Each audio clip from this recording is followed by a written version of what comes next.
Hi, so there were two things I forgot to review with you all at the end of the semester of a couple of symbols we still need to put on our plan and sort of best practices for how to basically present this plan with presentation details. So right now, this is kind of a template of our final project. Yours is obviously much bigger. But here in the views, you want to make sure instead of medium detail, we now have presentation detail turned on. That's going to poche in the walls. It's just going to read a lot nicer on your plan. This should follow through on the sheets, but we'll double check just in case. Right now, what I'm on is I'm on the view of our floor plan. The other thing that I totally forgot to add is because in this sheet set, we have an enlarged bathroom plan and elevations.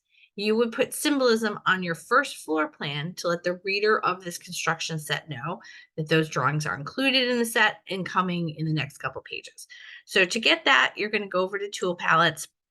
And instead of right now I'm on design, I'm going to right click and instead pick document.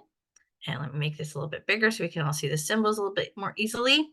So if we go to call outs here, what you want is one of these three shapes up here. Now, most of you have a fairly rectilinear, like a room that's a rectangle. That's what's going to work on my plan. I'm going to use this bathroom right here. For those of you who don't have kind of a funkier shape, you can use this shape and basically you're kind of free-form draw it. So let me show you the simplest one first is this detail boundary B. This is going to give us basically a rectangle. So I'm going to click, say somewhere up here. I'm going to take snaps off actually and kind of just outline around my bathroom. So then you're going to see there's this little handle that starts up. Right now I'm on ortho. So if I want to take that off, depending on where all your dimensions and all your other symbolism is, somewhere on this plan, we need to fit this little tag.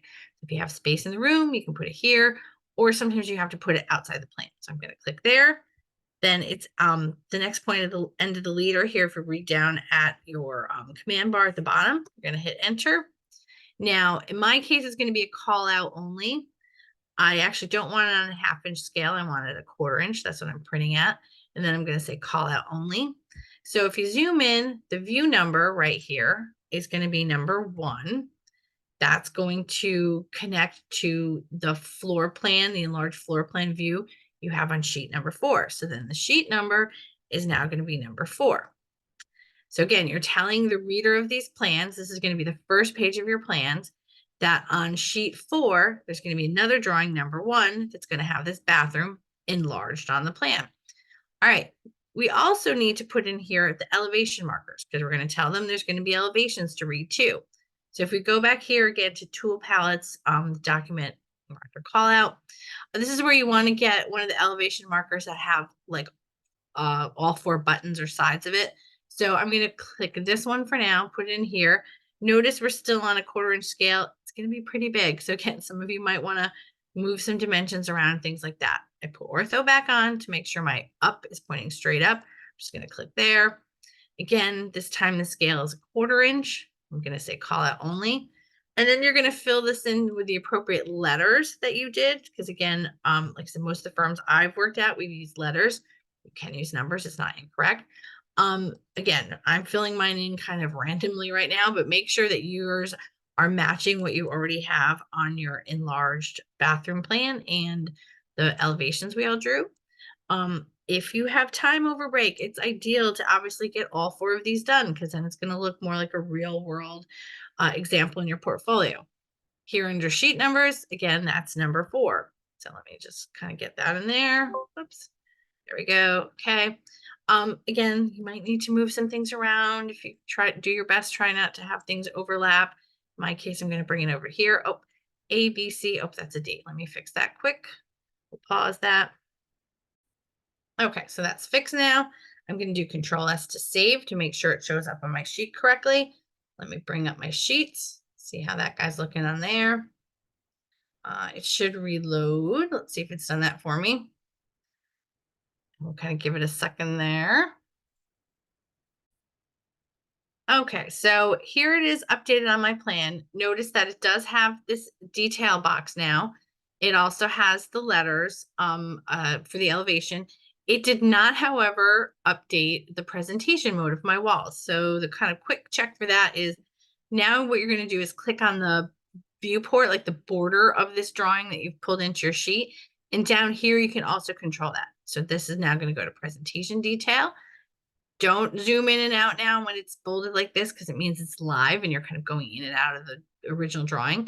So just kind of double click somewhere over here where it's blank. The other thing to watch too, that I caught in a couple people's is if you had changed your cut plane, like on the view, say for example, if you had clear story windows in your bathroom or your kitchen, you sometimes need to rechange it here. So in this case, like a lot of students, I suggested changing that number instead to 5 foot. So again, if you had, a lot of you had, like I said, clear story windows primarily in your bathrooms and things like that, just make sure, like, just look at this again before you print it to PDF to make sure that your windows are showing up there.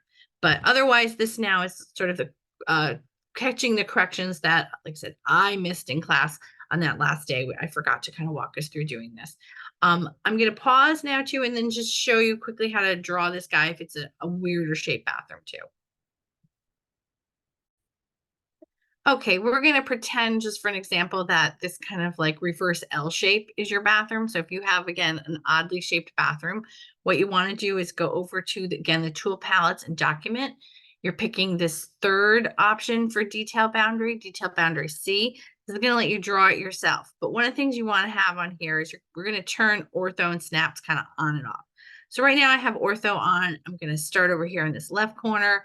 We go over here to the right, go up to here, kind of over here and then down. And like I said, we'll pretend that this is my shape here.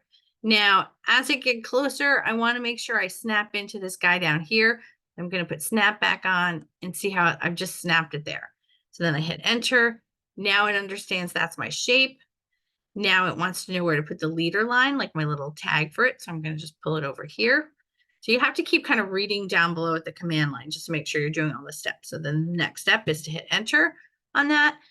Again, the scale of this is 1/4 inch, and then it's call out only. So that's how you get that kind of, you have a shape that's not a basic like rectangle.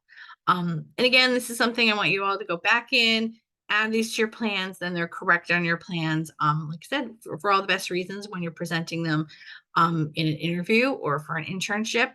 This project, again, was a really good example of, you did a full house, you did all the CAD drawings for it, you have, you can take photos of your finished boards or present them digitally too now, since you all have those images on your computer.